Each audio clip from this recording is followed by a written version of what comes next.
another one. Here you go. My name is Brandelyn. I'm the Calhoun County Democrat Chair. This is a non-political event. I just like the environment, and when you live in Calhoun County, the environment is extremely important. I've been through Claudette, and I left for Harvey.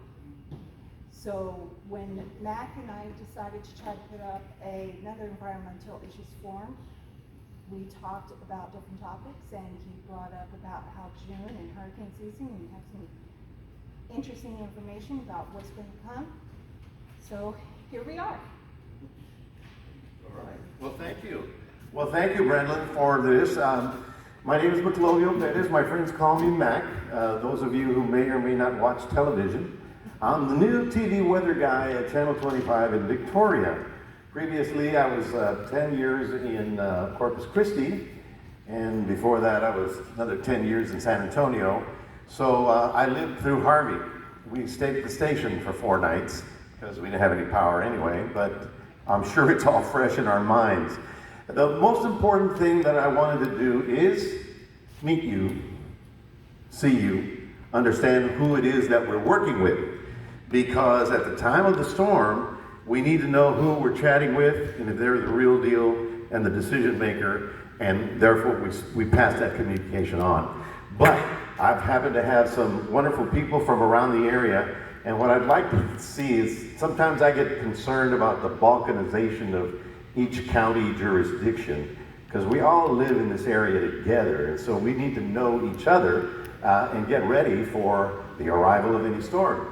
But since we're in Calhoun County, we've got to go to the Chief Executive Officer, Judge Meyers, to come up and say a few words. Say hello.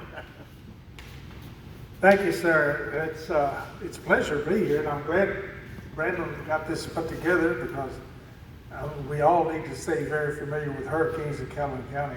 I was 11 years old when Hurricane Carla came, and we left barely in time to get the house roof blown off, but we made it and we survived. We spent the night in the Baptist church in Bastrop, and they had 80-mile-an-hour winds there. And I went through all the other ones. 67 we had Beulah, which we had a lot of tornadoes. Got the highway department building, went out and got buildings and houses at 6 Mile. And of course, Claudette stayed here, told my wife and kids that it's just 70 miles an hour. We had northers blow that hard until we saw something, thought somebody was walking across the yard. Well, it wasn't somebody. It was a big tree limb that went in through my back of my pump house. And so then I told them to just get in the middle of the house and stay calm. In Harvey, I spent the night with some friends in Green Lake. It sent my wife and her mother, 93-year-old mother, and our crippled cousin to Victoria. And it's probably a good thing that Harvey came in at the dark, because it blew so hard and water was coming through the walls of the house. I probably would have had a heart attack if it had been daylight and I could see what all was happening. I don't want to stay for another one, but if one happens before I leave the courthouse, I will be here. So, with no choice. But I've got good company that will be there with me. Yes, sir. Thank you all for coming. Thank you for having us. Thank you, sir.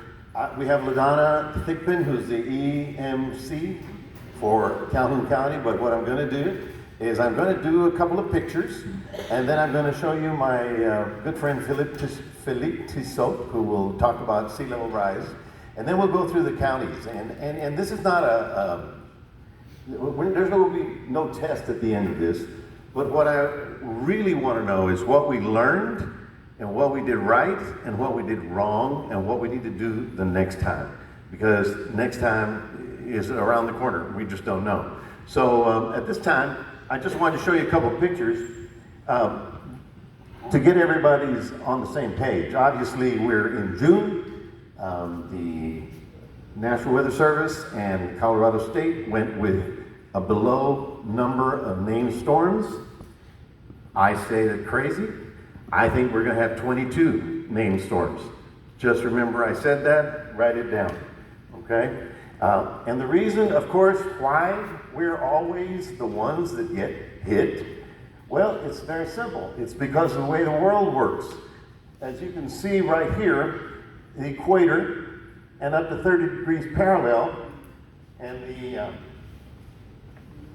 the southeasterly trade winds, basically the winds that brought Columbus to America, because Columbus went from Spain down to the Canary Islands and picked up the southeasterly trade winds.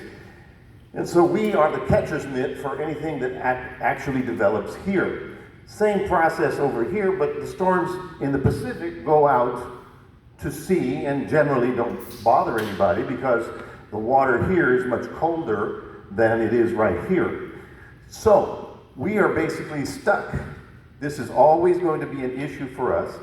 And so we all have to be ready for when this happens again. We have to say that things are a whole lot better today than they were in Beulah. The communication is much better. And think about 1900. Think about the great Galveston hurricane. The meteorologist, Isaac, I forgot his last name, was riding up and down the beach on a buggy telling people to get off the beach because the pressure was dropping and that's all he knew. So 6,000 people drowned that day. We don't have that many deaths anymore because I believe that the information, our outreach and all of that is so much better today than it was then. So we go back to Harvey, and that's the most recent example that all of us can do. And what we have to worry about here is storm surge. I keep saying, and of course, if I ruled the world, and I don't, everyone would know what elevation their house is at. Because I have answered 100 times, well, I live in Calhoun County, but I'm a little bit higher than everybody. Do you think I should leave? Well, have you ever flooded before? And do you know, are you above 3-4 feet above sea level? Well, I don't know. I said, well, then you better go, because you don't know. And so, because the judge will make the call for evacuation, it will get to us, and I have to put it out. If I'm wrong, if I don't get it correct, if I mislead people, and they start panicking, then I lose face. And I don't want to do that because next time this comes around, that's the boy that cried wolf. And we're not going to listen to him anymore. So credibility of all of us is so paramount to what we've got to do. Now, here is Calhoun County. There's Port O'Connor, Magnolia Beach, Port Lavaca, Point Comfort. And for your county, it's a pretty hard decision to say when we go because we get 48 hours when the warning goes up or the watch goes up. No, the warning goes up when we have to make decisions. And that's when the county managers have to get together and say, the mayors are no longer important to us anymore. The county judge is important to us. And then we have to coordinate with everybody, schools, hospitals, citizens. And a while ago, I was here in Seadrift, actually, and I had a session with a lot of the oyster fishermen, which happened to be from Mexico, monolingual, all in Spanish. They had no idea of half the things that we were talking about, so my goal is communication. The professionals are professionals. They do this, they're ready, they got their stuff together. The people are the ones who are only listening with one ear, and sometimes that's a problem. So we talk and talk and talk until we're blue in the face. So there is, Phillippe will tell you more about this because he's an expert in elevation and storm surge. He will show you, up on top it says inundation, 4 to 6 feet, that's all in red. Okay, 4 to 6 feet above sea level. Are you 4 to 6 feet above sea level? Is the county road above sea level? You know, and we have so many county roads, we're going, well, if you're on 35 or you're heading north to Victoria, you're going to be fine. Maybe. But if you're on a county road getting from Vanderbilt to Inez or something like that, that's a whole different ball game when we're dealing with Not only storm surge, but fresh water, rain flooding, and then debris.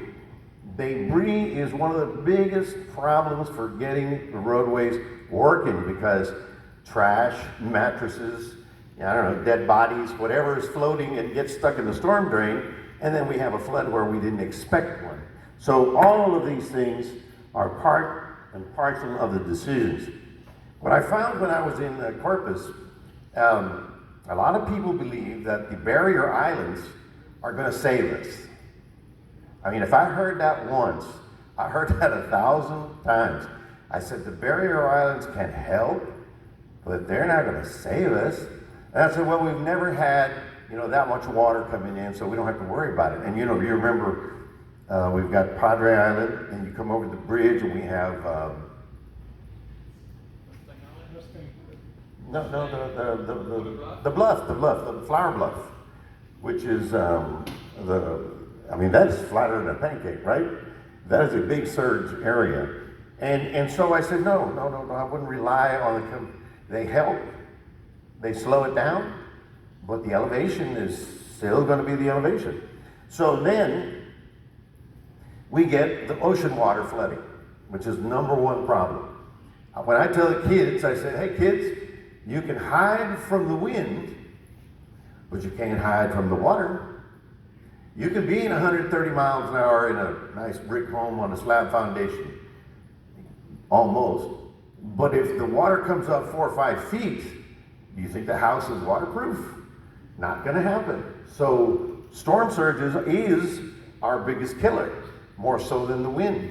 Now tornadoes come in number 2, but the wind, we can hide in our modern buildings a whole lot better than we used to when, Grandpa and Grandma were out there. So the question relies here in Flower Bluff, Padre Island. How high did the water come in order to flip the boats? Okay, so we had a tide level or a surge level, easy 4 to 6 feet, because they were anchored or they were moored to the pier, and then they just flipped over. So those are the questions that each individual person has to answer for themselves. I said, look, we can tell you what the government position is, your county government, your city government. And we can tell you until we're blue in the face, but if you don't want to go because you think, oh, I'll be fine, well, good luck. There's nothing I can do to answer your question. Here's a very important, this is the Gulf of Mexico tide gauge at Port Lavaca in Harvey. You can see over here 0. You can see how it goes 2.6 feet is considered major flooding on that buoy of the tide gauge. And it went 6.5 feet above the tide gauge, above major flooding, and then came down. So that was a significant surge that came into Matagorda and obviously into Lavaca Bay.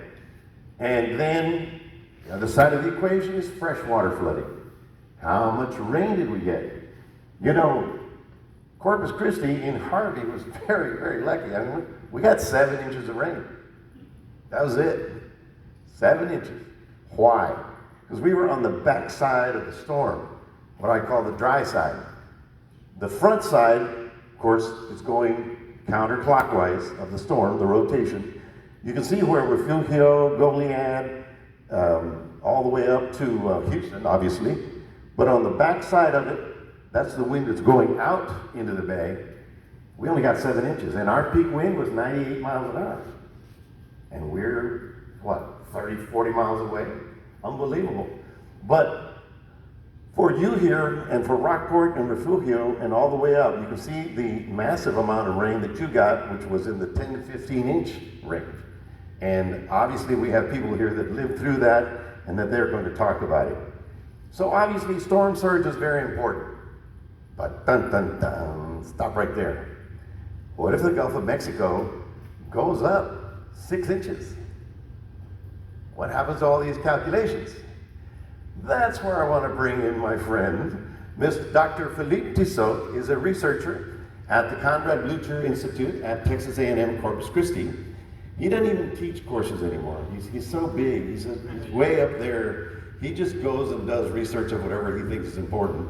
But he has been looking at not only sea level rise, tides, the Gulf of Mexico for a very, very long time, but also in very minute scale. So I'm going to toss it over to Dr. Phillippe, and we'll switch the dongle over for you. Oh, once again. Okay, one password. One password coming up. It is. Okay, capital K, WDX 1300, $sign.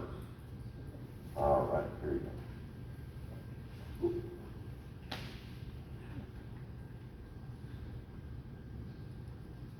Oh, I think it's on this side.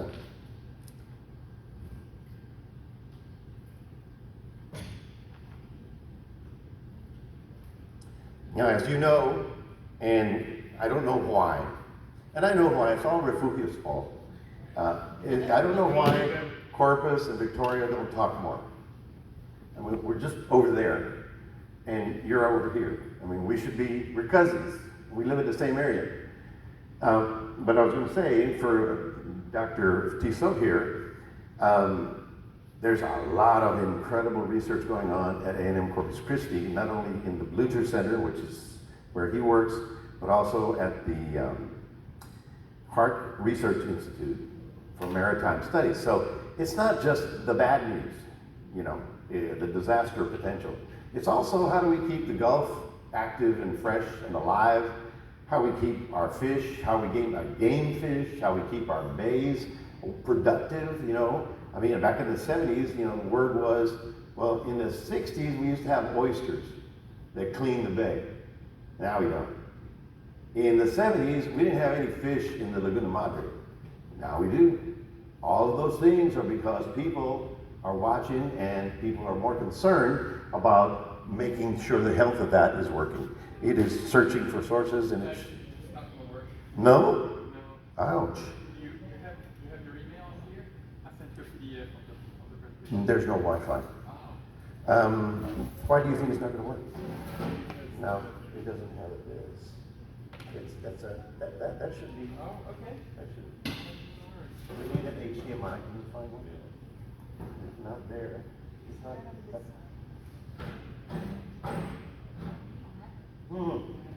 Unbelievable. Okay, Doc. Then you pantomime and show us. I'll send you a word. Yeah, and I'll figure. Say again? Oh, if you have a hotspot. If you have your email, I emailed you this afternoon, this morning, I emailed you the presentation. Okay, let me see. Yeah. Just explain, did I say who you are? Probably. Yeah.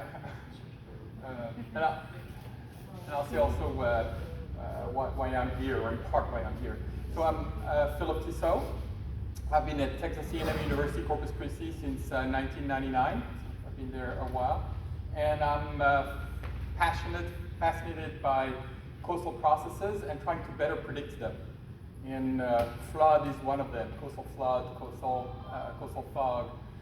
We do a lot of things with sea turtle. Like if a cold stunning of sea turtle comes in, we're usually the ones who give the predictions. And so we do research on trying to better predict coastal inundation. We've been doing that for over 20, 25 years. We've been using artificial intelligence since 1999, so we were pretty early on. And it's artificial intelligence. And there's another abbreviation that your judge gave me a fantastic story about. And I've also been coming to Calhoun County because we're looking for locations where it matters. So as the sea level rises, and I'll have the slide. Look fantastic. Well done. As sea level is rising, it becomes easier and easier to inundate a road, a parking lot, a field. And our ancestors, 100, 200 years ago, when we established our coastal cities, they wisely built the cities with a buffer from the water. And as sea level has risen, we've eaten up some of that buffer, and as we have less and less buffer, we get more and more coastal inundation. And so we're looking for places to understand how is that going to take place, how is it going to change the life in the coastal communities. And it's already in Charleston, in Miami, it happens for better or worse. You know, Calhoun County is beautiful, but you're pretty low to the ground, and you have roads that are pretty close to the water. And so your roads are going to get more and more often inundated, and so you are kind of the canary in the coal mine. And so we're thinking about, can we provide tools and explanation and help you think about it, and also how do you adapt? Because I think there's ways to adapt for quite a while. It's not, unless you want to, it's not, eventually if the water keeps on rising, coastal communities will have to leave. But there's quite a bit of room for adaptations. And so we're trying to build tools and explanation that will help you make the better decisions and do that.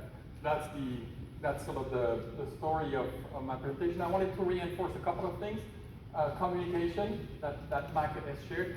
I was quite proud of the coastal bend during Harvey because we had a straight-on Cat 4, and as far as I know, nobody died. And I think I credit that in part to our National Weather Service office, headed by John Metz there, where we're so lucky to have such a fantastic office. And you know, the director of the National Weather Service, Ken Graham right now, former director of the National Hurricane Center, he was heading the Corpus Christi office when I was there. We had some really good folks who have come through that office, and they've communicated well. The Hurricane Conference, Coastal Bend Hurricane Conference, where you see all these folks who get to know each other, who are ready, so when the moment comes, you guys know each other. And I think it's I think it's to the credit of this community that nobody died. At least from the storm surge that went under the hurricane. You see the Cat 4, sees, you know, pat yourself in the back. And the other is reinforced following the judge. Discipline when an event like this comes in, follow the rules, follow the advice. So I love that. So then, okay, so I'll get to the kind of right. So sea level rise. So what's ahead of us? But to understand what's ahead of us, we can look back, and this is the past 24,000 years.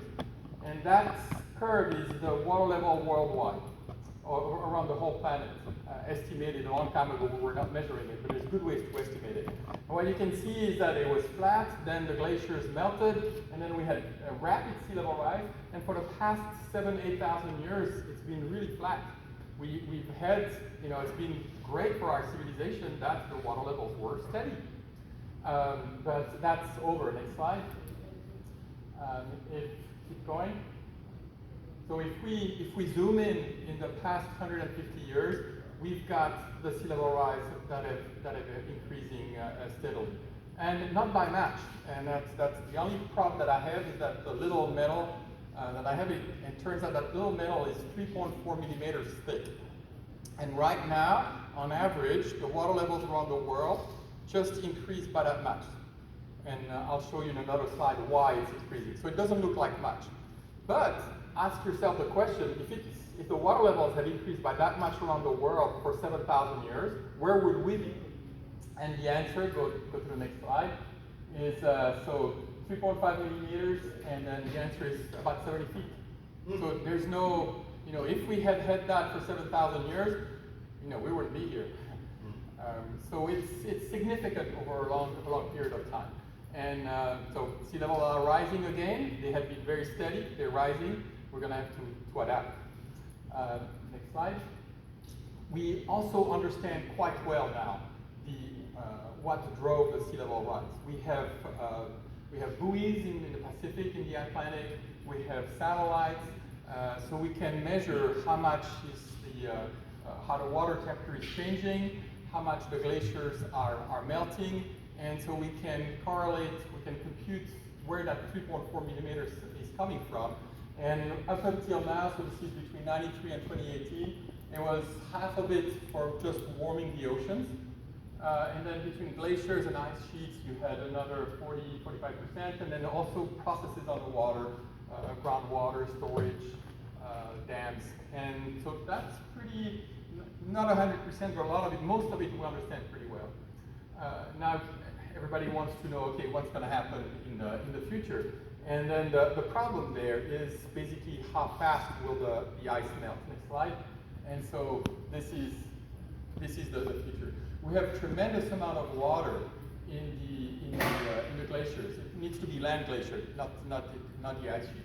We've got about 23 feet of sea level rise in Greenland and over 200 feet in Antarctica. So it's not going to happen like this. I mean, this is thousands of years. But we have a lot of ice, and we, you know, you see curves and you say, well, why don't they just tell us, you know, how quickly it's going to rise?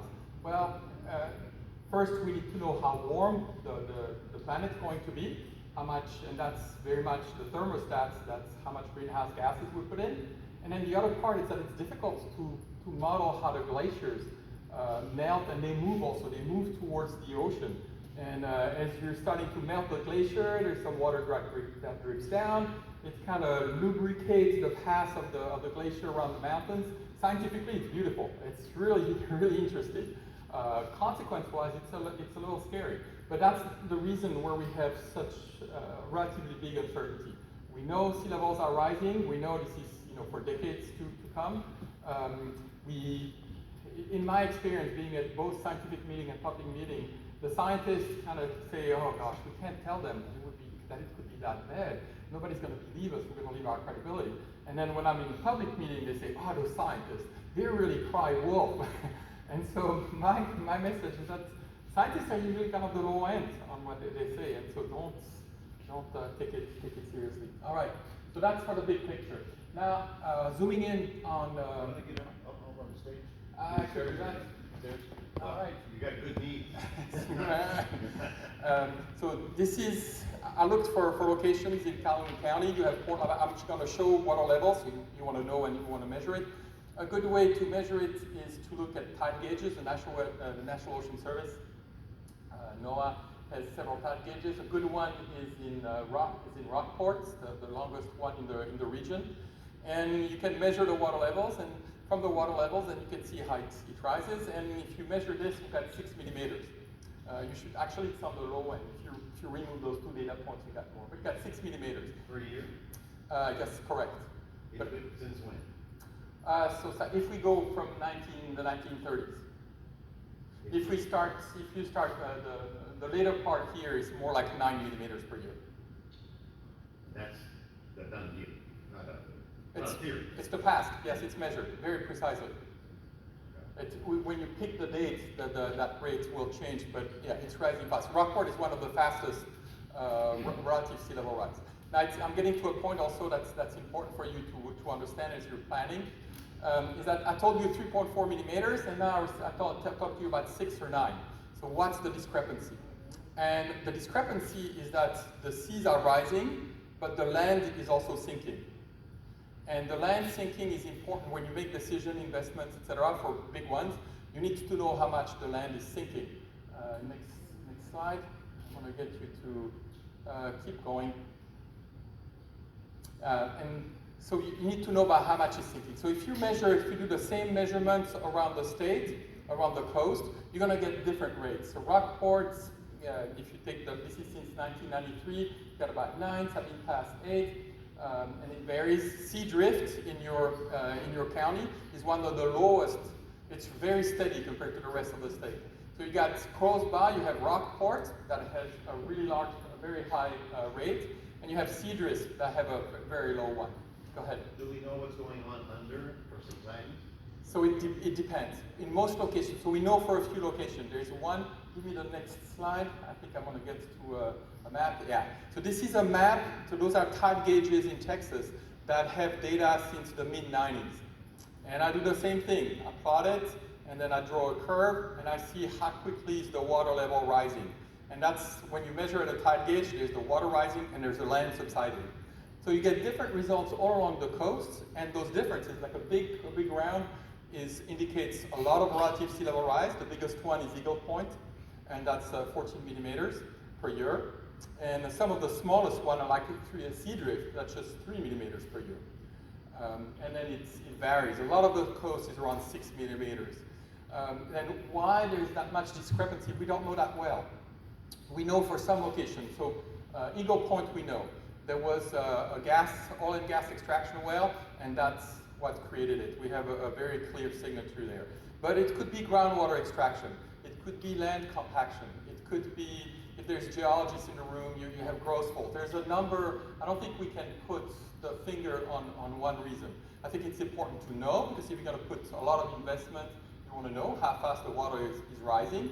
And to know how fast the water is rising, you need to know how fast the land is sinking. And you can see here that it changes a lot along the coast. And so that's based on the tide gauges. I'm going to show you another way to look at it. This is research. You would say, yeah, there's those dots, but can we get a map? And the answer is getting there. And so this is an INSAR map, and this is done with satellites and looking at interference of electromagnetic waves, but it measures how the ground is going up and down. It doesn't work everywhere. It doesn't work in marshes. But it gives you a map, and this is, I haven't found one, so this is for the south of Calhoun County. You should have one for the northern part pretty soon. Looking at, the map doesn't always work right along the coast, but it's going to look, and it works really well in cities, on roads, wherever things are pretty steady, and that will give you, so you can identify hotspot of subsidence. So the message of all that is, the sea level is rising, but a big component in Texas is the land sinking, and that land sinking changes where you are, and it can be really large. So if you're worried about sea level rise, you also should worry about subsidence. Is Yes? that yellow plus or minus? The Yellow on the map. No, it's the rate. The rate. Yeah, so if you go to the blue, where there's a little bit of blue, you're sinking there by 40 millimeters per year. And if most of it is in the yellow gray, so it's between 0 and 15 millimeters per year. Yeah. Well, this is 3.4. Okay, so two of those would be. So 3.4, if you get to 10, this is 3 times that big. Okay. So it would be about. Okay, a pencil. Yeah. Pencil width. Yeah. Size of an eraser. Yeah. Thanks. Yes, thank you. He's the communicator. Yeah. All right. So I'm going to the impact of that. So there's the big hurricanes. You need to evacuate, and you can have storm surge in many feet. And the part I'm talking to you about is the smaller one, the sunny day floods, the ones that didn't happen very much, rarely happened 20 years ago, started happening maybe 10 years ago, and are about to happen progressively more. And I want to give you a few slides that tell you how this is gonna happen. So the example that I use is that in 2008 in Corpus Christi, we were influenced by 2 hurricanes. One was Ike, but Ike was far away in Houston. But it still had an impact in Corpus Christi, and so this is an image that I took when Ike was in Corpus Christi, and it flooded the parking lot. Nothing more, not huge, but some damage in the restaurants, insurance claim, etc. So that's one. And go to the next slide. Go again. And so what we do, we have a tide gauge right nearby, and we look at the tide gauge. Go back. Yeah, we look at that tide gauge, and then we look at when is that parking lot flooding. And that parking lot floods when you have about 3 feet of sea level, so it's quite a bit high. Well, with time, those water levels are going to progressively go higher and higher, and it's going to be more and more frequent for the water to go over that 3 feet mark. 3 feet above sea level? About mean sea level. Yeah, mean sea level is going to go up, so you're not going to need as much water to flood. That's a 3-foot tide. Yeah. I mean, yeah. for us, a +2 or -2 is a big change. Yeah. Of tide. Yeah. So you put a 3-foot tide. Yeah. Influenced by the storm. Yeah. We're gonna have that. Okay. Got it. And the next slide, so if I have to tell you what's gonna happen in the future, so lots of curves and graphs, but this is what's happening now, going up and down so it's changing with the season, it's changing with the year, you have a lot of variability. So what happens one year, it's gonna be a little different than the next year. And I have very good numbers if you wanted to know. But the trend is up. And as the trend is up, we're going to get more and more flooding of parking lot, or in your case, access roads. Go to the next one. And I want to show, go ahead. 2050, what are you predicting? So the next slide is going to give you numbers that I think you know like. So this is, I've done that a little while ago, but I think it's the test. So this is for the Lexington. But you can think about one of your roads in Calhoun County, same problem. You have a certain level and you're wondering how often, what are the chances during 1 year that the water is going to go over it and cut off my road or flood my parking lot. And the more the sea is rising, the easier it is to have an event. At first it's just a big hurricane, but then after that, the strong wind, the big tide and the strong wind is going to be enough to cut off your road. And so that chance is going to go up. And so those are examples. This is one for Rockport, one for Corpus Christi. That shows as time goes by, this is the chances of having your flooded parking lot or your road cut off. And by by 2060, 2070, like it happens every year. Right now, and you probably in Calhoun County, you probably have that a little more. You're probably a little ahead of that parking lot. But the more time, and it's another part that it's exponential in the firmware. Once you get to have it once every 10 years or so, then it rises relatively quickly. And I don't want to hear you say, "Oh, I'll be dead by then." That's a shitty answer, okay? I mean, that is no answer at all. So does it? Well, but now go back to the other, just checking if that makes. By 2070, we'll have annual flooding, regardless of storm or not. Yeah, every year it's going to happen at least once by that time. Now, keep in mind, we don't quite know. It depends also how quickly the sea levels rise.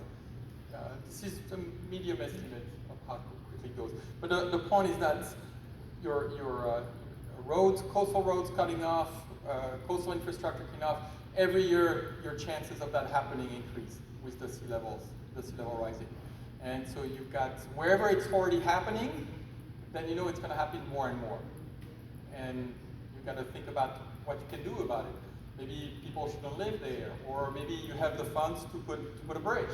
When I started my research, the causeway in Corpus Christi was a little too low and used to get flooded pretty often. And so that's got us to develop the model. When you raise the causeway, and the model was not useful anymore, in a sense, but in a sense it's great. Solve the problem, raise the causeway, same with the road. But as sea level is rising, you're just going to have a lot of infrastructure that is at risk. So are you going to have the money to take care of all those weak spots? And so there's going to be decisions to be made, and it's going to increase. So you're going to have some head scratching and some planning there. So that's other questions. Thoughts? Anybody want to jump in on the question? I have a question. Go ahead. The coastal flooding, does that cause subsidence of the land? So the coastal flooding is sort of the result. The subsidence gets the land to get lower and lower, and the lower the land goes, the easier it is to get the coastal flooding. So one is kind of the driver. The coastal flooding, you need an event. You need often here high winds, if you get high winds when maybe a faraway hurricane and then a high tide event, that combination, that combo gets you the roads to be flooded. I was just wondering if constant coastal flooding causes subsidence. Oh, of the I see. Yeah. I don't think it's a major factor. Yeah. It's debated, but I don't think if you have like a big surge like Ike, that's a lot of the 50 inches of rain. Then you have a tremendous amount of weight, which would push the land down. But then it comes back up some. So that was measured, the impact of all that water on Houston, and it did indeed sink the ground a little more. But I don't know about how much it came back up. I don't think it's a major. My understanding it's not a major factor. The major would be whatever we're withdrawing from the land. So yeah, one thing. So what you can do about is that, and that was the case in Houston, is that if you're using a lot of groundwater, then you take away groundwater from your ground, your land is sinking. And depending on where you live, it may not matter. You got great water if you have a big thing. But if you live in a place where that floods quite a bit, then you should stop. You should stop taking the groundwater out. So having a map of the subsidence will tell you where the hot spots are, and then you look at those hot spots and you ask yourself why, or maybe it doesn't really matter. I think it's a big field and sometimes it gets flooded, no problem. All right, great. But if there's infrastructure there that matters to you, then you want to understand why, and then you want to think about what to do about it. So now one of the reasons I'm interested in Calhoun County, and I'll ask for your help also. Maybe some of you could help me at the end there. So what information do we have? So you're in pretty good shape. So you've got a tide gauge in Port O'Connor, you got a tide gauge in Port Lavaca, in Seadrift, you got one also in Rocksport, National. So we have quite a bit of information. And next slide. And so you can measure those are two that I downloaded this morning. Water levels, the two at Port Lavaca and Port O'Connor, and there's can be quite a bit of difference between Port Lavaca and Port O'Connor. So what I'm interested is, when do your roads get cut off? I'd love to put, you saw that red line that I put in one of the slides. I'd like to know where, and so, but to get some better information, we talked, R.J. Shelley has been helping us, we've been working with us, we presented to the judge and his team and the sheriff. And we decided that this is where the weak spots are, where you have the most innovation. And so we decided to put an instrument. And so we're going to be measuring the water levels right here. It's going to be with this little gizmo. And just before we came here, we installed it. So for the past, I don't know how long ago that was, for the past hour and a half, you have one more water level sensor in Calhoun County, right where it counts the most. And so we're hoping that it's going to work well. Go ahead. You have buoys out over the Gulf of Mexico. Do they interact with this data, or are they sort of separate from the state? We do modeling, and for modeling we try to use the waves. Like the bigger the waves, then the more water gets into that. The water kind of piles up on the coast, and so you would be loading. Is this sensor on the bridge? It's in Indianola. No, it's going to be in Indianola. No, R.J. Shelley put a 4x4, pounded a 4x4, and then we put together a Cliff, one of my students here, just graduated student. Do you want to introduce yourself, Cliff? What did you do? What? Yeah, you put in this tide sensor. Yeah, so that one right there, that's on Horace Caldwell here in Corpus Christi, Rockport. We put one in today that's the outdated photo. The photos that we would have are on my phone from an hour ago. That's fresh. Yeah, it's just, I still got the mud from the wetland on me, so. But yeah, I just graduated from UCC for meteorology, I'm a meteorologist, so I can say that now. Going to graduate school in California. But I'm here to help out for a little while longer, to see what good I can do. I'm working for Dr. Tissot, and hopefully help y'all out. Awesome. So where is that particular gate at? That's in Rockport. Or which one? The one on the map is installed. The one on the map is in Indianola. Yeah, that's it. You know the pier that goes into the lake behind Magnolia Beach? Which is Yes. So if you go on that pier to the end of the pier, you will see a 4x4 and a funny instrument. Well, the instrument looks exactly like that. powder horn, right? Yeah. And if you see somebody messing with the instrument, please call the sheriff. Get a 2x4. Yeah, protect our instrument. I think it's messy enough to get there. That kind of protects it, and also we wanted to make it sufficiently towards the water, such that it's got always water. By that moisture cistern, that old round moisture cistern. Ah, okay. It sounds like it. You may not know it's here. If you want, I can show you on the map later exactly where it is. I have it pinpointed for you. Yeah, we may keep going. So you're asking for local help to install more tide gauges? No, well, we may. So the Sea Grant, your local Sea Grant extension and working with the judge and others. He's going to be looking for funding and for locations to put more tide gauge. From my point of view, I needed one, and so it was easier for me to pay for it, install it, and then we got the information coming, and we're modelers. We're building model. We want to give you a heads up, and so we're developing the methods to give you the best heads up that we can. So we're kind of done. If there's more tide gauges, great. We'll work with it. But I think and if there's spots, RJ was looking for location. I was thinking the back of the bay here. Interact with him, and we'll be also helping. I don't know exactly. When you're doing research, you've got the ideas, you've got the need, and then you look for the means to do it, and that sometimes takes a while. But this one, we had the means, and so we did it. At the entrance to Matagorda Channel, I've always been curious. Do we have a flow meter that tells us how fast the water's running in and how fast? Because there's only one channel. Yeah. It all goes through there. Yeah, I mean, you've got a fast-flowing one. The Matagorda ship captains have that down to a. Okay. Because they obviously have got to have gauge. There's some source data. Yep. Yep. That's yeah. So if the Matagorda Priming Station has a flow meter, so what's coming in and going out in wind and how fast. but that's It's very dangerous. yeah. Yeah. Yeah, I think. Right there. I'm not, Right well, there. here we have a station here. I don't know where the current meter It's is. right there at the jetties. Okay. We should include that Yeah. in your model. Yeah. Yeah. I will have. If you have a rapid rise in flow, Yeah. you know something's happening. Yeah. Okay. You want to close it out? Keep going. I may stop you on. I keep going. Yeah. So this is an example. This is for Ingleside on the Bay. We've got a real lead line. We've got measurements, and then we know where.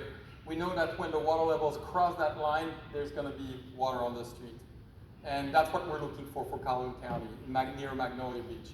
Is when, if you can remember a day, a time, as precisely as possible when those roads got cut off. We were hoping that the software from the sheriff could help us, but that didn't quite work out. So if some of you probably have a lot of experience. So if you remember particular events of when the roads were barely flooded, that's what we're looking. We want to put that red line. And I think keep going. That's probably good. I'm probably good to go. That's it. Oh, okay. Yep. That was Causeway? So this is why we started all this work in 1999, the JFK Causeway in Corpus Christi. And the model worked great, but we never really used it because the causeway was raised 2 years later. So that's another way to deal with it, and no problem with that. And that's the causeway that goes over to Padre Island where we've got about 10,000-15,000 people. And that was a day of a wind. That was a sunny day. Sunny day The wind was flooding. in the wrong direction and it was underwater. Yeah. All right. Thank you, Dr. All right, Phillippe. thank you, Matt. Thank you. Thank you, Doctor. Appreciate it. Always good stuff. Always has new stuff that we need to know. We'd like to go to the 3 counties because we need to work with each other, especially now that we know that we're all in this boat together. And so I'd like to start with Ms. Thigpen. What did we learn from Harvey? What do we need? What is the new information that you need to get out to everybody along those lines? Come on. Don't be afraid. We're all family here. Miss Ladonna Thigpen. You've been here a while. So we decided to come up with. Yeah, we're here with you. Okay, good, Just good. hit us the mic as you go. Okay, there you go.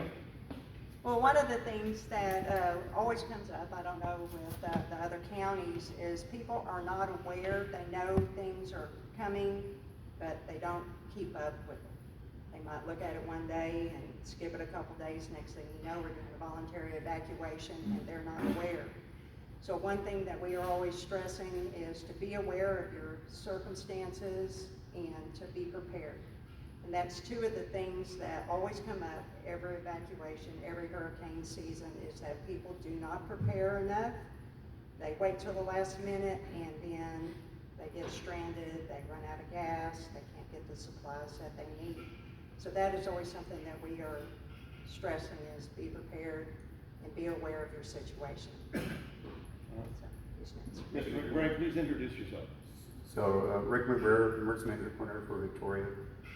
Judge, Mayor, thank you for having us down here in Eagles County and sitting here. So, I couldn't agree with Ladonna more.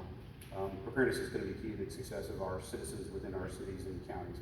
Unfortunately, complacency does set in. I love the fact that Judge Meyer had mentioned about Hurricane Carla, Beulah, even Claudette, all the way up to Hurricane Ike, and all the way down to Hurricane Harvey.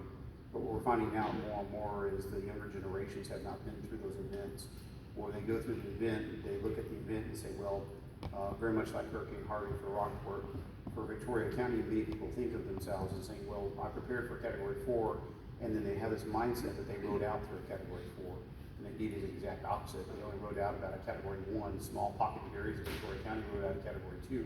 But the mindset is still there, so the next storm that comes at us, they sit there and think to themselves, well, I already lived through a Category 4 hurricane. You didn't live through a Category 4 hurricane. So marked difference. You prepared for a Category 4 hurricane. And trying to get them to that mindset, and oftentimes I use analogies like, well, are you prepared for a flat tire in your car? A lot of people say yes. And I say, well, have you ever experienced a flat tire in your car? And many people will say no. And then the people that do say yes, I say, well, have you ever had 2 flat tires? Well, you put the spare on the one tire and gone down the road and actually had another flat. And it's just a toppling effect. And so that complacency sets into all of us. We've now been, somebody do the math, I grew up in Beeville. Since 2017, we're 6 years, 7 years out from the last hurricane that really struck our area, that really shook us up. That complacency starts setting in. And oftentimes we have to look at that and realize that we're in a different place in our lives as well. And so how prepared are we, and are we ready, really ready for this thing? So preaching that preparedness is going to be key to our success. Ronnie, introduce yourself. My name is Ronnie Williams. I'm the fire chief in Refugio. We rode out a Category 4. We had 6 hours of 130 mile an hour winds. It was pretty rough. And we can talk about planning all day long, and people are going to plan and not going to plan, but the biggest issue that I see now is the generational effect that we've got with the people that we have out there. Me and Mr. Meyer don't have enough plan. And he tells me something's going to happen, I'm going to go do it because, man, I believe it. Because he tells me tomorrow's Easter, I'm going to call them Easter eggs, right? But how do we get that to the 18-year-old that just graduated from high school today that doesn't have the first clue? Has never seen a weather event, has not. How do we communicate that?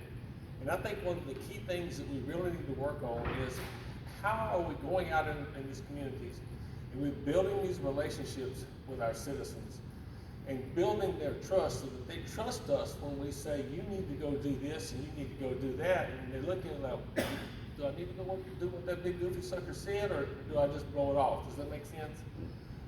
I just think that's a huge thing. One of the things, also, I'm a fire chief in the Refugio, but I work for Dow Chemical over here at Seadrift. And I got sent to Michigan to some training called Power to Influence. And one of the things that we learned they brought from all walks of life. From the new employee to the old crusty dude that's been in there forever. One of the things that I learned from that is, yeah, I need to be a mentor to one of these younger generation. Maybe I need to have one of the younger generation mentoring me too, so I can understand their world. Because I think that's huge. I think that's really, really big. So building these relationships, having these meetings, building the relationships between our counties, and just figuring out how we communicate this stuff out, and how we get people to buy into what we're telling them. Because some of them, I promise you, there's some people out there, they don't have the first clue. They don't know how to go to the grocery store shop. If they can't do it, drive up. Yeah. Ladonna? You know, and I'm not picking on them, don't get me wrong. It's just, it's the world we live in today. And it's what we have to do. And I really think that's big. I remember after Hurricane Harvey, the first people there to help us, and our fire department were from Wilson County and Berry County. And that was a phone conversation, people coming in to help. So if Victoria Calhoun and Victoria gets it bad and the tornadoes get Victoria, Refugio, we need to be coming to help, right? We all need to be working together and building these plans and figuring out how we're going to communicate this. Because I think that's going to be our biggest challenge. I want to ask Ladonna, in Harvey, you were working with Judge Meyer, right? No, I didn't hear you. Okay. No. Did you feel that the people followed the evacuation orders? Or were there a lot of deniers? A lot of procrastinators, yes. A little bit closer. A lot of procrastinators. They So waited what till the they- last minute to do things, then once we called mandatory evacuations, stores started shutting down, people couldn't get in, they couldn't get supplies, they couldn't get gas, and so that was one of the issues. That's why we stress preparedness, don't wait till the last minute, get your supplies, do it all year long. It doesn't have to cost you a whole lot of money if you buy a little bit here and there. Get it done, that way when something happens, you're prepared, you're ready to go. You don't have to fight all the people, you don't have all that stress that comes and anxiety of when we do an evacuation order. So that's one of the things that we do it. Rick, can I ask you, when Calhoun evacuates, are they all gonna wind up in Victoria, or should they keep going north? He hopes not. The welcome mat is there. As I told Ladonna before, obviously, we're not gonna turn away our neighbors. Little bit louder, We are gonna little be bit trying closer. our best not to have the safe rooms. The safe rooms are there designed for one specific reason, and it's for a wind load environment. And that wind load environment is to get out of the wind load, stay there long enough if you're in an unprotected environment, and then move people on. We're gonna be in the same predicament everybody else is. The wind is what's gonna catch us. It's gonna take down the infrastructure. We're gonna be without power for 7 to 10 to 14 days. The safe rooms that we have there in Victoria were not intended for long-term sheltering. And so, to answer the question directly, we're gonna try to still push people into the sheltering communities to the north, Austin, San Antonio, Waco, into the state shelter management system itself, and so that way we can move people in. We obviously understand, obviously, in Calhoun County, Port Lavaca, the communities to our south of Victoria are coming through, they're gonna be using our highways, trying to get through. There's been a lot of improvements since Hurricane Ike. Hurricane Ike, it really shed out some lessons that we need to learn, especially up to our north in DeWitt County and Cuero, on how we best manage that traffic control problem as we push people inland. So those are some things that we did learn, and we worked with TxDOT, we worked with our local emergency management folks, even to the point where I know when Ladonna and the judge down here are gonna be calling for this, because I'm on the phone with her, she's in direct communications with us, and she's saying, look, I'm getting ready to call for a mandatory evacuation, so I think you're gonna have an influence of people coming through. I can start working with TxDOT to retime our lights, and the city officials to retime our lights, so that way we know the northbound lanes are gonna actually want to stay open for a little bit longer on the green light mechanisms. So there's that relationship and communications is gonna be important for us. And so back to Ladonna on the Calhoun evacuation. What do you think? 50% paid attention, the other 50 just lagged behind, or? Because at the end of it all, everybody was gone, right? No. No? No. Okay, tell me. I wanna know. Because Well- these are the realities. It depends on the storm itself. If it's a large storm and it's in the Gulf, then people pay a little bit more attention to it. But if it's a small storm, hasn't developed yet, then people just kind of put it to the side. Then all of a sudden, overnight, it's developed into a Category 4. Then that's when they start evacuating. We have a unique situation here in Calhoun County because people at Port O'Connor or Magnolia Beach has to be evaluated before Port O'Connor or Seaton because of the difference in the elevations. We've got so many different elevations. Yeah. And Commissioner Barron's back here from Precinct 3, they have very little lowland over there. And then you take the Magnolia Beach area and inland, we have to have it mapped off which ones we have to evacuate first. I We know. can't do them all at one time. Yeah, absolutely. And let me toss this one to the three. Katrina scared the hell out of everybody. Then came Ike. And everybody in Houston wanted to leave. Okay? Knowing full well, we know full well that they didn't all have to leave. Certainly, LaPorte, Galveston, all that flood, all that marsh area south of Houston. But if you're in Katy or Conroe, did they have to leave? And so I'm asking you, where are we failing getting to understand where they are? You have any comments on that, Rick? What's gonna come to me? Yeah, well, I mean, you're So- good, you're good. I know. The comment earlier about Hurricane Harvey specifically and the evacuation, we face the same problem. Hurricane Harvey, and everybody had started preparing for a tropical storm. You gotta remember Hurricane Harvey strengthened within 36 hours.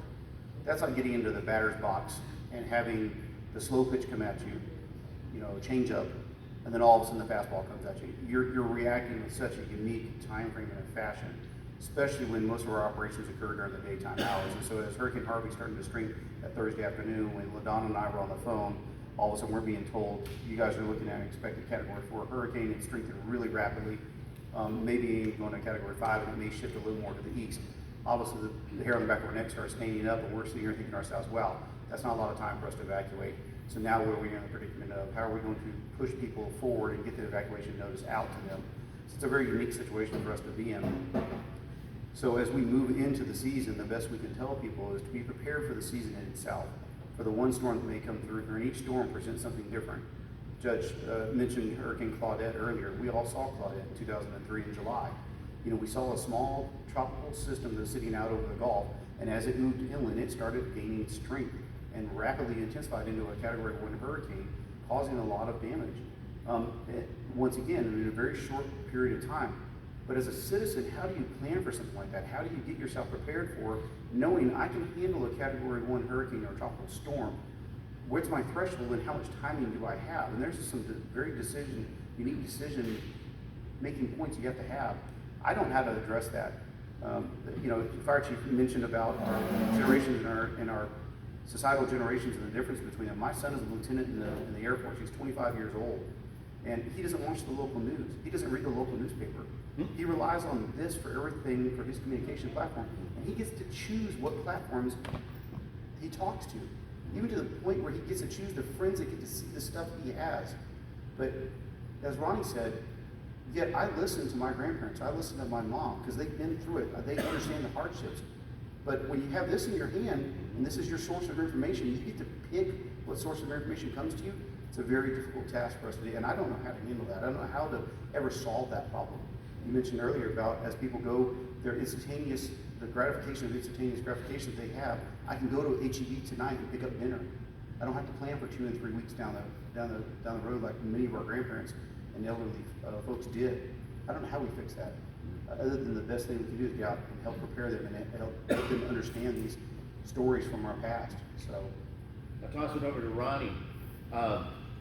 In Refugio County, what? You got Tybola and Oswell, Tybola, Bayside, Refugio, and Woodsboro. And they're right at the water and they're flat.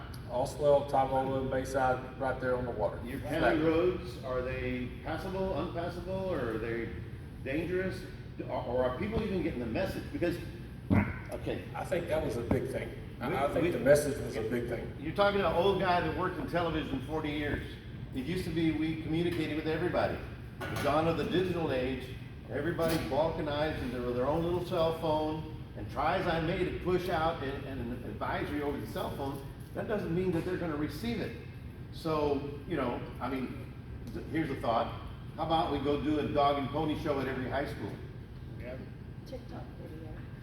Do a TikTok video, yeah. But you have to be in their audience. That's the problem. You have to be in their audience because they get to tag what audience they want to listen to. So folks in Refugio listening or not? To build on what you're talking about, I struggle with something. Storms I can see and I can plan for. I got 24 trains run through the middle of my town every day. Every stinking day I work at a plant that makes those chemicals. I know what can happen if it does. I struggle with that worse. I struggle with getting that message out and how are we going to communicate out to because of that broad range. Yeah. Oh, we can do it on social media. That's right, but that 90-year-old grandmother living over there on First Street, she doesn't have social media. So how do we get that? That's the biggest thing. I can't harp on that enough, you know, and getting that message out now, having town halls, having meetings, getting out and just going door to door and visit with it may be the only way we can do it. I don't know. I struggle with it. I don't have the first clue. But yes, there's many of them over there that they don't get that communication piece. From Harvey, is there anything that you learned that was fresh to you that you go, oh my God, oh now I understand? The biggest thing that I learned from Harvey is we just have to be resilient and have a plan. And I don't mean the plan that I've got enough water in my house to drink. I'm talking from the county judge level to the mayor level, to the fire department level, to the emergency manager's level. Do we have everything in place to be able to take care of ourselves? Because we're a coastal community. We're not a shelter community. It's going to take a while for people to get here. They may not be able to get here due to flooding, right? Do we have the contracts in place, and have we reviewed them every year to bring in the standby generators and everything that we need? The debris management. Have we gone to debris management class to know how to manage debris from a storm?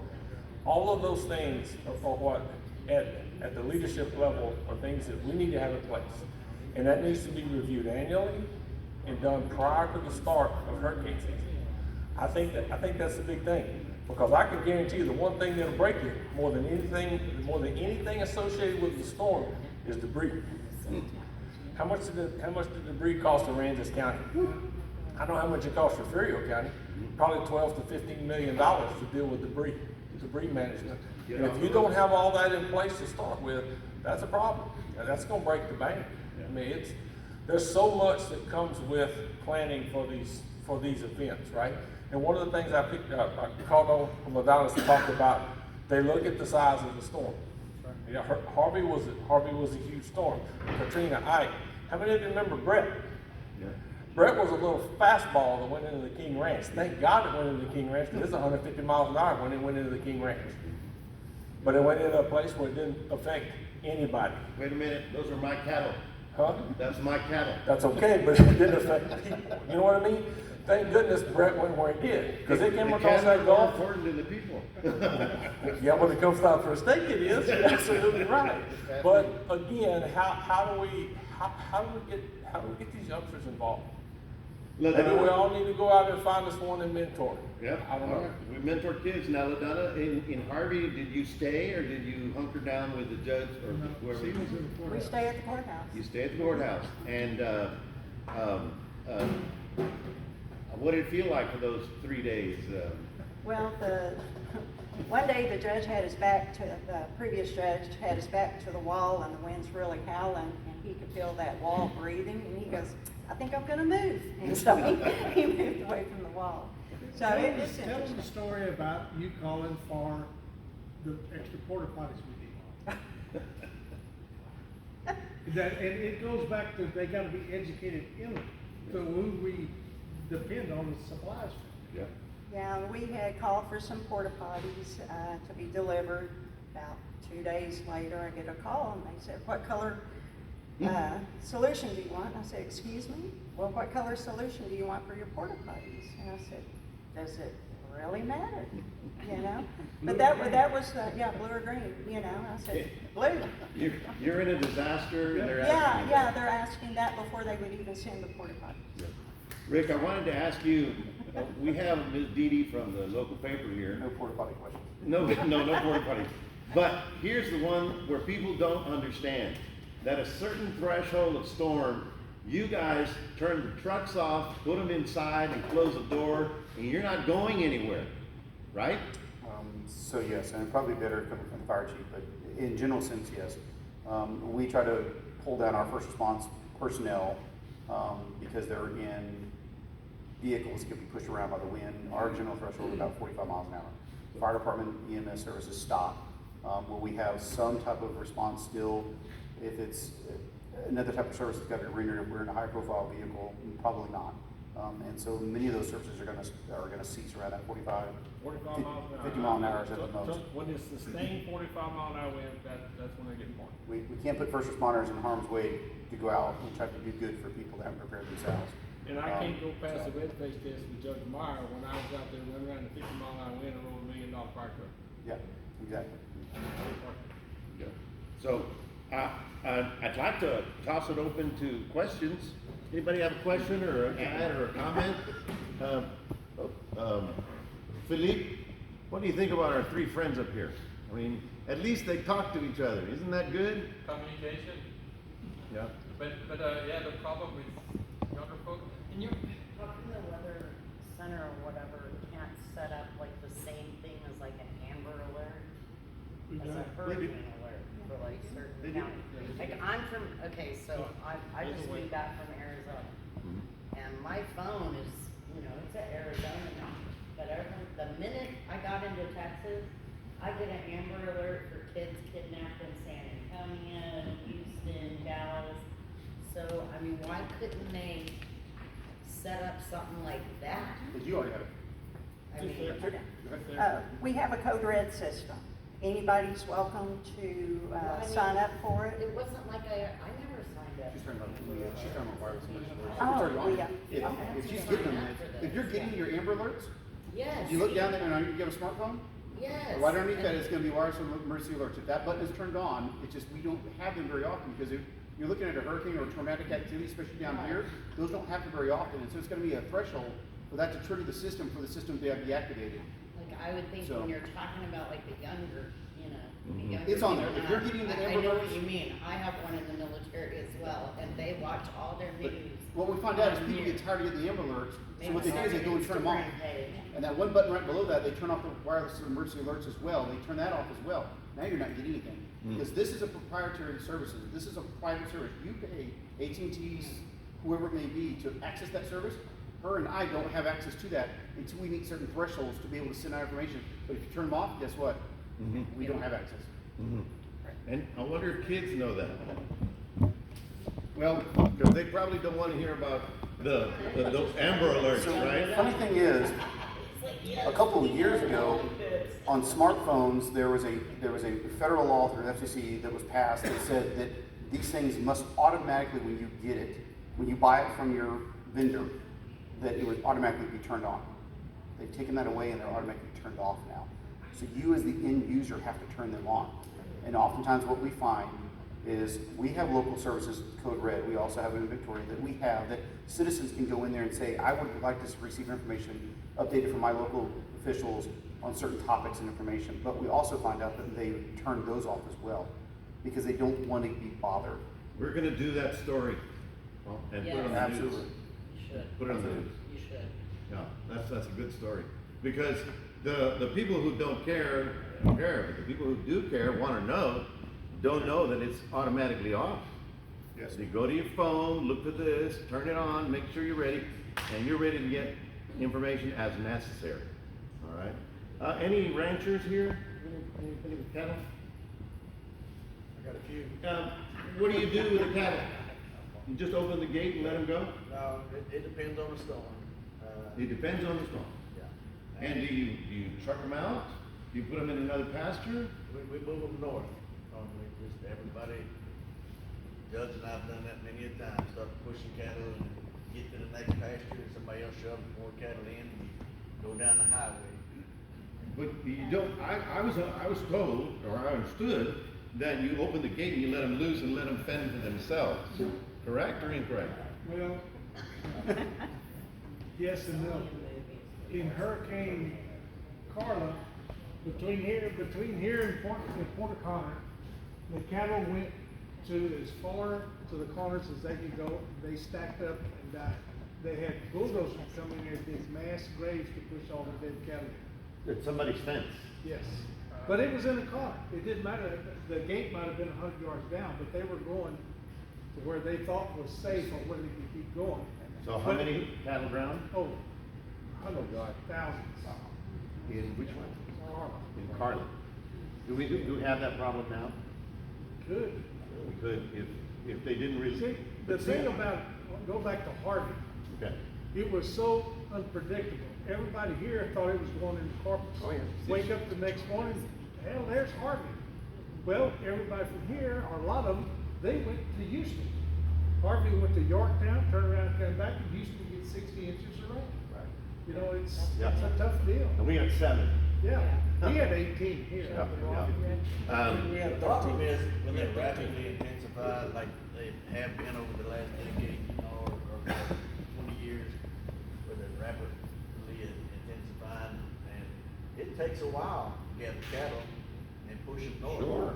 And then you're looking at a big expense Sure. for a rancher to do that. In You gotta pay 1981. cowboys nowadays and high dollar stuff, and then, you know, But- then it goes somewhere else and you're out that money, depending on the company, then you gotta bring them back also. Yeah, but you have a value here. You can move it to protect it, or you can take a gamble. Either way, you're gonna be out of money, right? I'll make sure, I'll check the surge time. Well, with more information, Cattle have you lost. with, Phillippe loves that stuff. If he's got more data, he can tell you exactly where the water's coming in. So that's why the research and these grants for this stuff is important, that we know this stuff.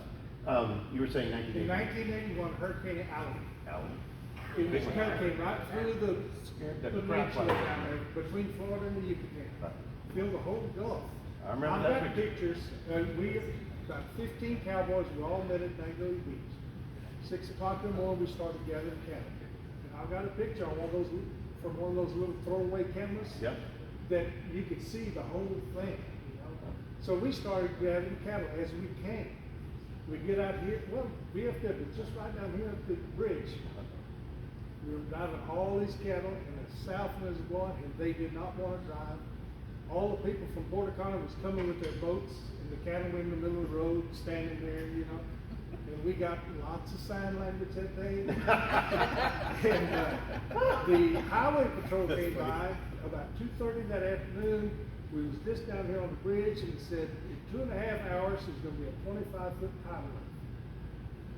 And we said, well, we better start getting our names, because we're not gonna be where we need to be in 2.5 hours. But we drove the cattle, took them out here north of Port Lavaca, one big ranch, turned them all loose. 8 days later, we took the cattle back. We had the same 15 riders. We had 14 up front and one in the back, because they could smell the country that they came from, and they were almost in a dead run. Oh my gosh. Yeah. They wanted to go home. They wanted to go home. Wow. Now, brings up an interesting point. Up Highway, 87, are there ranchers that will help you out? It was then. But now we don't know? Well, we don't know. A lot of that land is farmland now. Interesting dilemma. But you gotta move them, I mean, because. We had, a friend of mine, we had 400 head of cattle at Olivia. Yeah. And he kept saying, what are we gonna do if we get a hurricane? I said, we're gonna put them on the road, and we're gonna drive them north. When the wind changes, we're gonna turn around and drive them south. And it blows my, we never, the whole time we was there, we never had a hurricane. Do you think other ranchers have had that experience and haven't even a clue what they should do? Most of the young ones don't. The veterans. I'm gonna just change from cattle to one last kind of question to round it up. I'm sorry that I have the director of the South Texas Red Cross was gonna be here and he didn't make it. And I really wanted to talk to him, because here's what I find hilariously, ridiculously, I don't understand it. Red Cross is a volunteer organization. It's funded by donations, right? And yet we send everybody for them to house them. You know, because the problem is, okay, I got Ladonna, she says we gotta go, so I gotta go. Where am I gonna go? To my mother's, to my cousins, to my friends, to a hotel for $50, $80 a night? Hell no. What? Oh, I'll just stay at the Red Cross shelter. Are there any Red Cross shelters, Rick? Why'd you come to me first? Oh, because You're not a coastal county, buddy, you gotta do some shelter. you know what? You're the biggest city. You're the big city. Hey, Victoria County does have some coastal area to it, so we are considered to be a coastal county. No, there are no American Red Cross shelters. It is actually one of our to-dos this year. It's probably one of the weakest points in my office, and I really admit that. Sheltering has always been a problem, because as you mentioned earlier, people that are going inland, all of us live in an economy that's changing dramatically as the days go on. So for us to be able to push ourselves inward, to go to our families, friends, go up to Kerrville and stay at the wineries for a couple of days is going to be extremely expensive. So we have to make sure that we're prepared for those things. But for us, we also are evacuating community. We're going to put our people in the state shelter management system and move them northbound.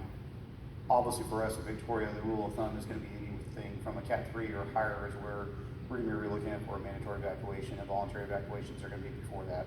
and people have to take into consideration that one thing that scares me throughout the years now, 2 or 3 years ago during the height of COVID, we were telling people, stay at your safe haven, stay within your home, stay there where you're safe and secure yourself there. Stay away from people because that's where you're really safe.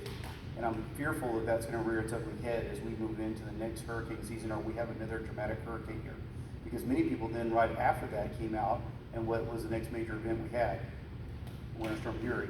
Winter Storm Uri also reared its ugly head by showing us that we truly can be on our own, and we will have to be on our own for days on end, because every transportation route, every resource that was going to be bearing down to come help us was also in the same predicament that we were in.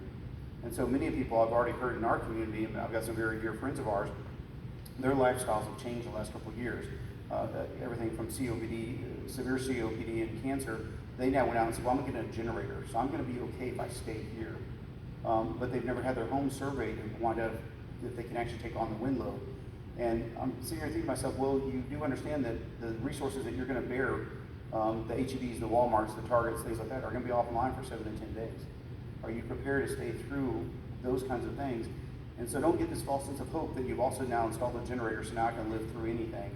You've really got to have yourself really prepared and understand where you're at in your lifestyle. So. I'm not picking on you, Rick, really. It's just that I worked San Antonio for many years, and not to blow smoke. I mean, they really had the old Air Force base, Kelly, ready for evacuees during Katrina, because I was out there with them doing live shots. And so if I had Bexar County or officials here, they would say, yeah, come on, we got a place for you. And a lot of people don't know that. And so I said, in communications, because I worry about people getting the information, they should know that they're going to be with a bunch of people. That's true. And if they're worried about COVID, well, that's a problem. But if they need a place that's cheap, free, and out of the wind, go to Kelly Air Force Base. In fact, the other issue I wanted to tell you, that at Coliseum, the George Freeman Coliseum, they have ag shelters for cattle.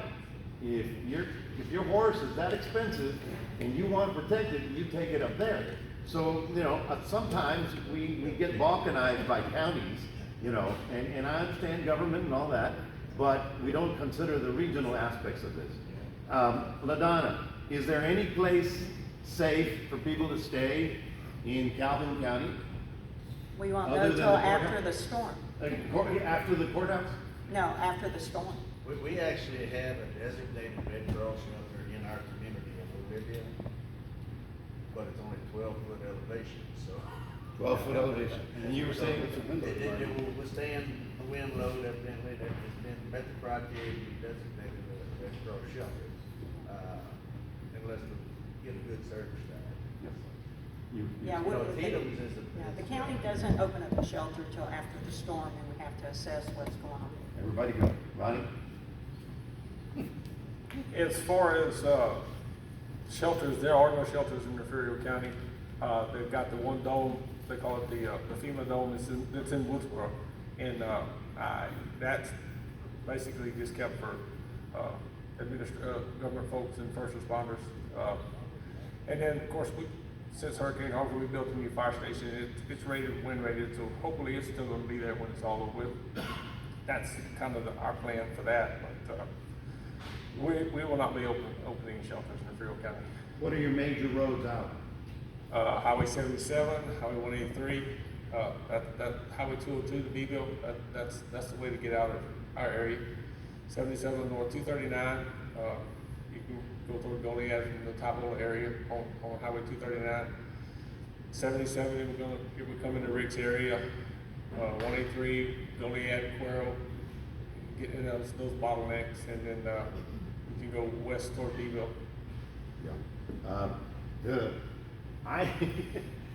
The most valuable thing before a storm is plywood. I saw a riot at the Home Depot in Corpus one year, and the most valuable thing after the storm is ice, because it's hot, it's steamy, and we don't know where to get it. Our refrigerators are down, stores are still closed, and yet, isn't it, you get a weird feeling when the HEB's closed? It's like, oh no, what am I gonna do? And those are realities that we're gonna have to face, that we faced during Harvey. Now, the reconstruction, let's just finalize it, and I'm gonna go to Judge Meyers. In the rebuilding of Calhoun after Harvey, because you did have a lot of debris down, a lot of cargoes, was it FEMA that came in to help, or was it a subcontractor, or how do we do that? I was a subcontractor. I had a skid steer with the grapple and I picked up debris in each county, I mean each precinct. Each precinct.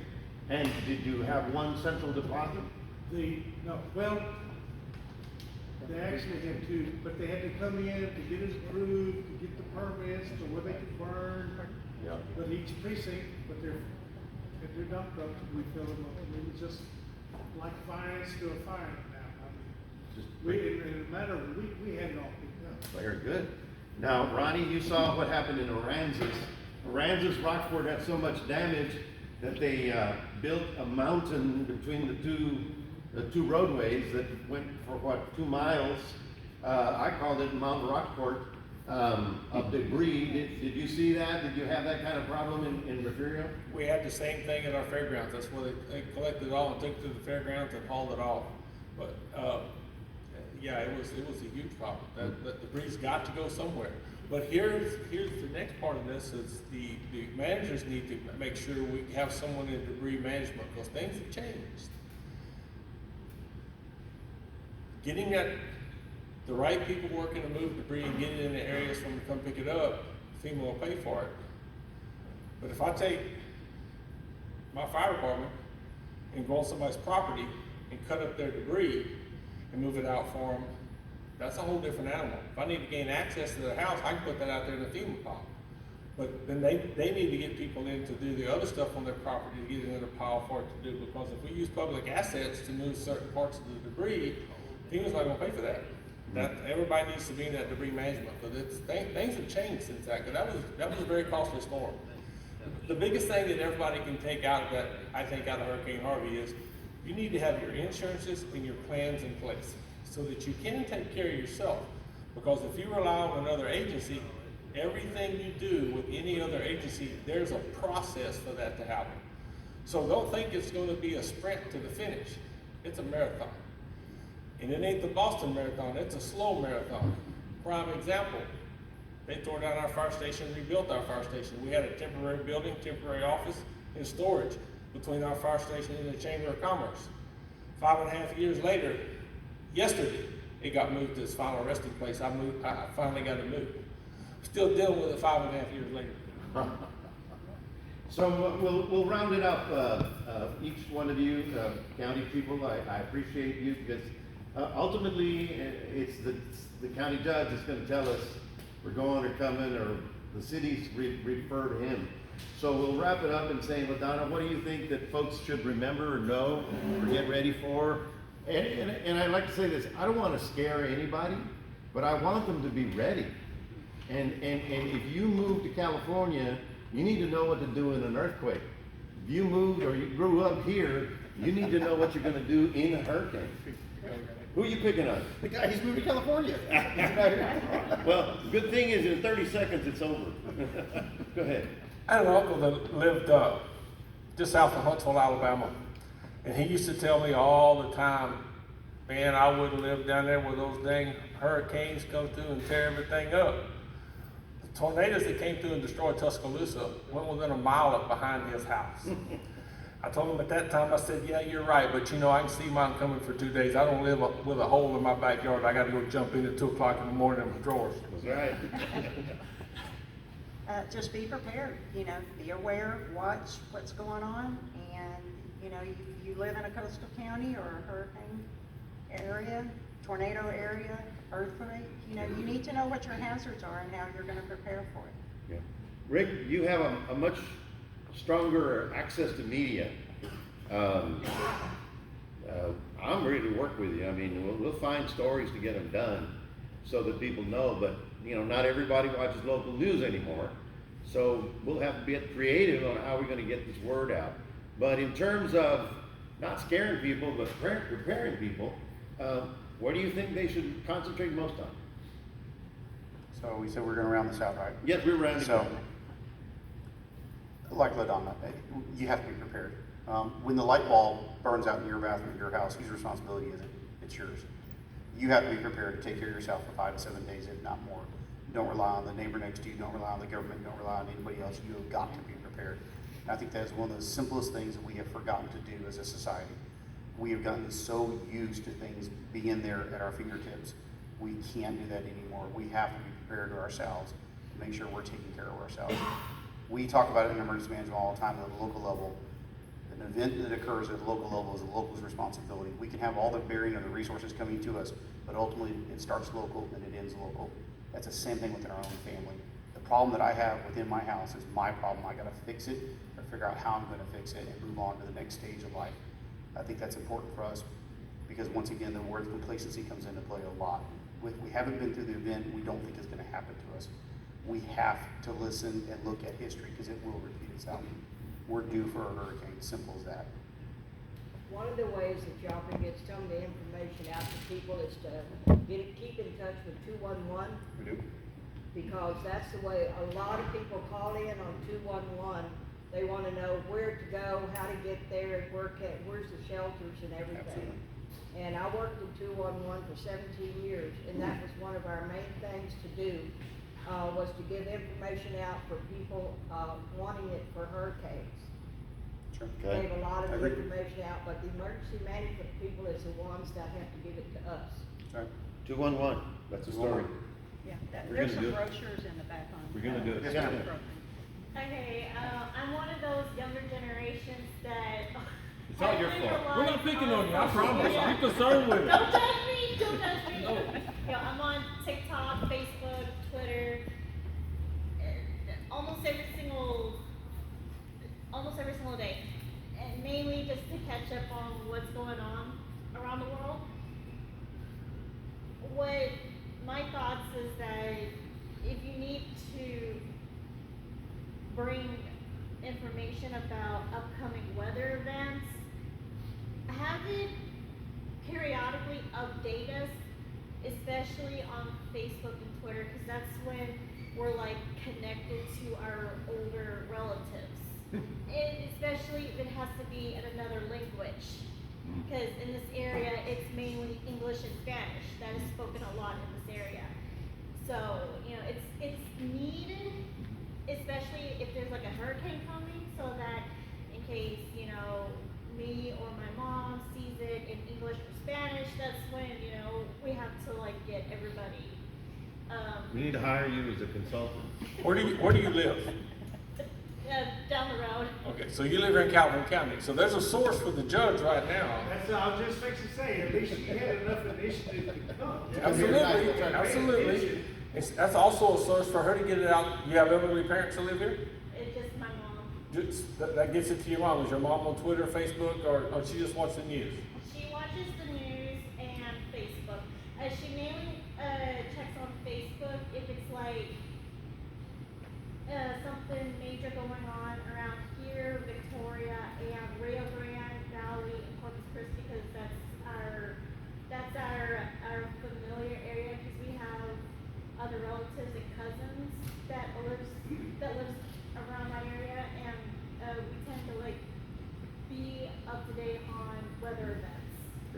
I think you're spot on with that, and getting that information out is just vital. And what I think the good thing about this is the people of us that are in the leadership roles are building these relationships and learning from each other, and we need to continue that. Maybe we need to meet on a more regular basis so that we are all in this together. So we can come help Judge Meyer, he can come help us, or we can go help Rick, or wherever the problem is. Because I learned this a long time ago. I served on the Refugio Independent School District. I was on the Board of Trustees for 12 years. I had a very good friend who was an East Texas hillbilly superintendent out in Timpson, Texas. And he told me a long time ago, Ronnie, you remember one thing. There ain't none of us as smart as all of us. We all need to be working together with the ideas that we pick to make all this happen. Amen. Yep. Amen. And I did want to mention, we do have an emergency management Facebook page that we push information out. So if your mother subscribes to, it's Calhoun County, Texas Emergency Management, then any of the information that we give out is on there. And then make sure you share it, anybody. Share it. Yeah, and how do we get, y'all connected to our phone for updates? You know what, You man? said that there was a, For Code Red or for For Bridge? 211? yeah, for Code Red. Code Red, there's a brochure in the back Okay. that has all the information. You can Make- sign up city or county. Make sure that she has your phone number, because I'd like to know more about 211, Okay. and I'd like to do something big on that. So, ladies and gentlemen, thank you for your participation. How about a big thanks for our speakers and Phillippe from Corpus. Thanks for coming out. He did it for me as a friend, and but that was great information that we are all having to deal with in reality. Good night, everybody. We'll see you on the TV. Yes, sir. Thank you.